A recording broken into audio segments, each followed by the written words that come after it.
Alright, so what's up YouTube? Me and Mike's out today. Charlie and Chris are busy. We're going to do a little bit something different. We're going to try out these Detector shafts. Ed sent us 2 of them. We got the 3K twill, the black one, and then we got the red belly black. I'm going to do the red belly. I'm going to give it a shot. Mike's going to do the 3K twill. We're just hopping around today. We're going to try to get on some stuff, but I'm going to turn the video around and talk about the shaft itself and what makes these shafts so good. Alright, keep watching.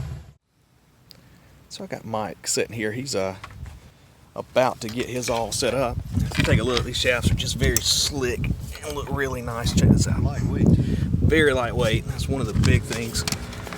I've got a sheet here of a lot of the pros,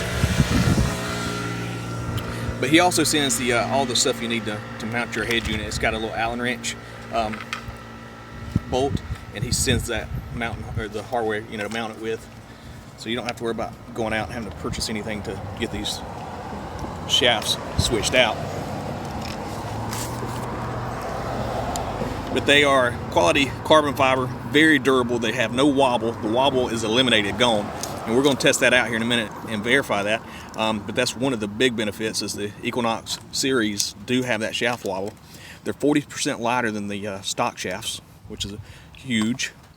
Another good thing is when you collapse those down, they're 7 inches shorter than the stock shaft when it's collapsed down, so you know more compact when you're storing it. Trunk of a car, yep. Let's see what else we got here. I got some more benefits of this thing. It's high-grade stainless steel. It's, again, easy installation. You can see Mike's bolting everything right up, no problem. One big thing I've noticed with the Equinox shafts, let me show you this. They got this little deal here with all these holes, for adjusting your shaft on the stock shaft.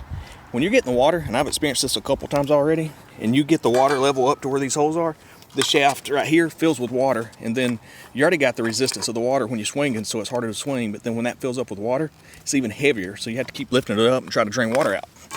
One good thing with Ed's shafts, take a look, it's got a hole right there in the bottom to let the water run out, which is really convenient and nice. You don't have to worry about that. And plus, it don't have all the holes up the shaft like this one does, so it keeps a lot of the sand and stuff out of your shaft, which is really cool too. Another thing, Ed said that they recently found out that this thing, I'm pretty sure, works with the Minelab Gold Monster as well, this shaft, which is pretty cool. But just a really nice shaft, really cool looking, slick. So we're going to try these out, and we'll let you know our thoughts on it after we're done. And actually, as we're out detecting with it too. Okay. So as you can see, we are mounted up. 3 hours later. 3 hours No. later. Literally what? 5 minutes? 5 minutes. 5 minutes. I mean, it's simple, quick to change out, very nice looking shafts. I probably missed a couple of the key features, so I'm gonna put an actual list up so you can see it on the screen right now. And we're gonna get after some targets. I'll pick it back up in a few.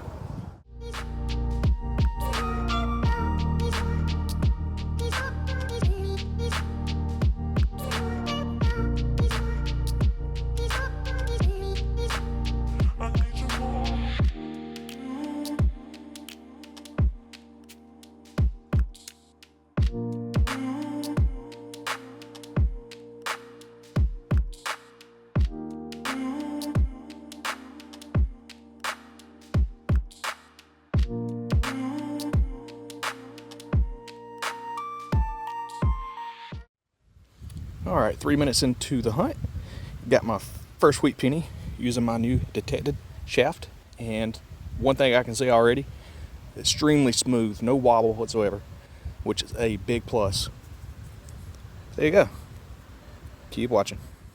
So I told myself that I was gonna start digging more nickel signals. I need to do it.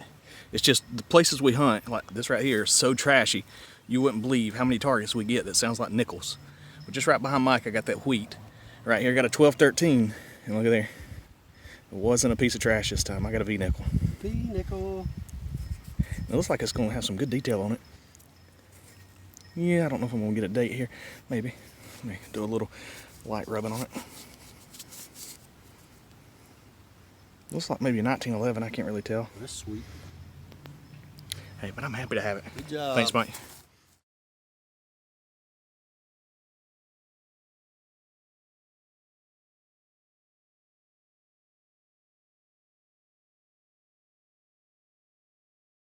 So I just got this right here.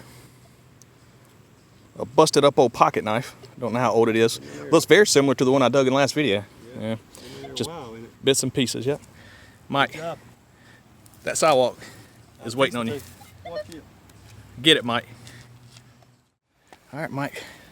So we're gonna play this game again. Yeah. If y'all can see that right there, that's hitting at 18, 19. And since it's hard for me to record and do this, Mike, if you'll, let me get in the light there. All right, go ahead and reveal it. Like a wheat penny, Wheat penny? maybe. Yep. God, that It's thing's old wore one, out. man. It's an old one. Just like mine, remember? Mine was Yeah. in 1914. Didn't have the D on it though. Yep, it was. Looks like a 20-something. Hitting just like an Indian. That's crazy. But you can tell if you look at it how wore out that thing is. That's why it was hitting so low. Normally on your Equinox series, you're going to get a wheat penny in a 23, 24 range, and that was hitting a 19, which your zinc pennies and Indians hit around 19, 20, so 21. But yeah, hey, I'll take it. It's another wheat. I know, right? So me and Mike's taking a break. You know, we're trying to stay out of yards. I mean, it is so dry right now. We need rain like so bad, it's not even funny. And I mean, you can't hardly dig a good plug. It's just brittle and just almost turns to dust. It's just crazy. So we're doing public stuff. This little section we just did, we got several wheat pennies each. Only relic was that little pocket knife, but I did get the 1911 V nickel. So it's gonna be a tough day, but we're hoping to hit some silvers. I mean, we're getting some old coins. We're about to go to our next old public location as well. I mean, everything we're doing today is public. We really got to stay out of yards right now. We got to have rain, so hopefully we'll get it soon. But stay tuned, and we'll catch you on the next spot. So Mike, we're gonna try this other public spot, but what's your thoughts on the shaft so far, man? I like it. Lightweight, don't wiggle. Very smooth swing. Yep. Another cool thing is if you take a look, mine is actually collapsed right now. My old shaft, I used to leave it always extended because I didn't feel like dealing with the little push button cam lock thing, you know, the little snap things. That thing was so easy to collapse. I mean, it was just simple. So yeah, so far nothing but good reviews on it. So we're gonna keep playing with it and see how it holds up. So this just shows you don't always have to have that good private yard permission to dig silver. It's a public area, and Mike has got himself something shiny. Said it was a perfect 27. Look in the hole. Looks like he's gonna have a mercury down. Another merc on it. Yep. Mercury down. Verity. Ground's dry. It is, man. I'm not gonna rub it. We know it's a merc, but it's a 44. I can see it. Is it? I'm not gonna rub it, but I'm gonna drop it and bust it all over for you. Thank you, buddy. Great job. You next. Maybe. Feels good, don't it? Yeah, it does. All A right, little something out the way. stay tuned. So I got my perfect 27 signal right here. I was gonna fire back at Mike and got a ring, but unfortunately it's bling.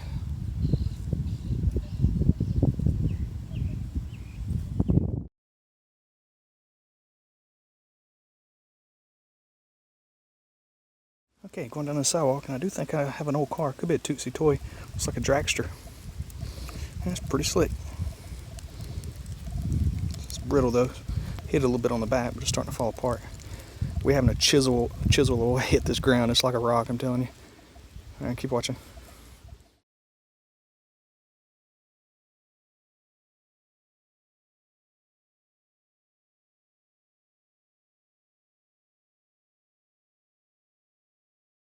All right, so we're still on this public stuff, and if you take a look, I finally scored a piece of silver. It's been tough. Public property is always hard. Look at this. It's laying right there. It is a mercury down. Great. Can we eat now, man? Now we're going to get lunch. It's a 41. Mine's older than yours. Yours is a 42. I'm just kidding, man. Let's go get some food. Good job. Thanks.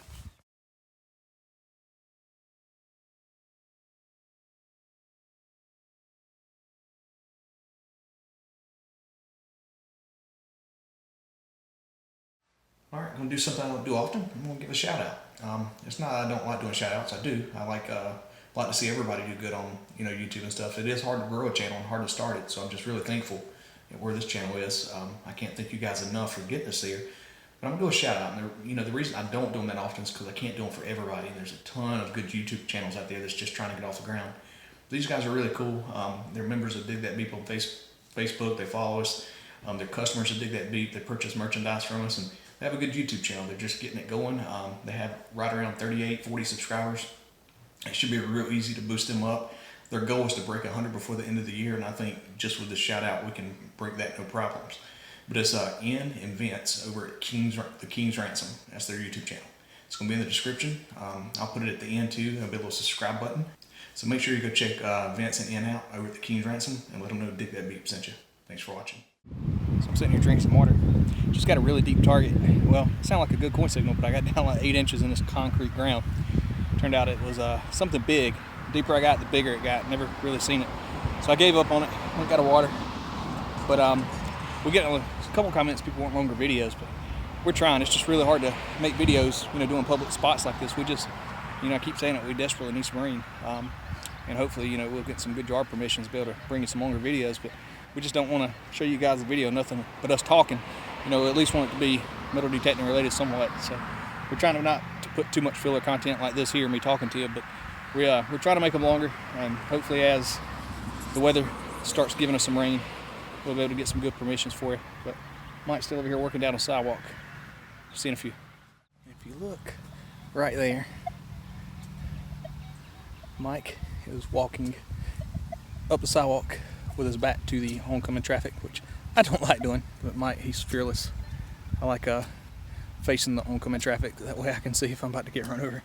It probably won't help much. It's going to probably take us out either way, but at least I know what's coming. I'm watching him dig this. It was a really high squeaky tone. Didn't sound like a coin, but sometimes those things will lay on edge and sound funny. And you can see him struggling, trying to inch his way down into that hard ground. You can just see the dust flying away. I mean, it's so dry. He's pinpointing it. Sounds a little big. Yes, he's about to wear it out. I mean, that's all you can do is just kind of scratch away at it until you get down to what you're looking for. It's real easy to hit targets that way too, but there's nothing you can do right now. He got it, and he does not look happy. Well, he don't look mad either, but it isn't a reaction you get if it was something good. Look at the dust flying. What was it, Mike? What was it? What was it? Aluminum shim. I got you. Aluminum shim. That's why it was squeaking so high. All right, stay tuned. All right, so we're wrapping it up. It's not near as hot as it has been. It's not as cool as it was last weekend. Probably low 80s. It's tolerable, but we're pretty tired. We had a good day. Both got mercs. Both got a lot of wheats. Got the V-nickel. A couple little relics. Mike, right at the end, you got a 5-cent Plato okay, nickel, yeah. One of the aluminum play nickels, and some kid dropped probably back in the 50s. A lot of those are dated. We don't know yet. But on another note, the Detector shafts are absolutely amazing. They're quick, easy to use, easy to change out, really smooth swinging it, no wobble whatsoever, which is a big relief. The wobble used to get on my nerves. I'm always trying to adjust it as I'm swinging it because it's kind of, turning left to right, and my coil doesn't look straight. So none of that anymore. That's all gone. Super light shafts. I have no complaints. I mean, I'm really happy that Ed sent us out some to test. Ed, thank you so much. I'll have a link in the description of the video where you can go and check out his products, and I recommend it. Just hit him up. He'll take care of you. He did us. If you need detectors, I'm a dealer. Helps us out. We can't thank you guys enough for watching and supporting the channel. If you like this video, give it a thumbs up. Make sure you subscribe to the channel. Turn on that bell for notifications. See ya. Out.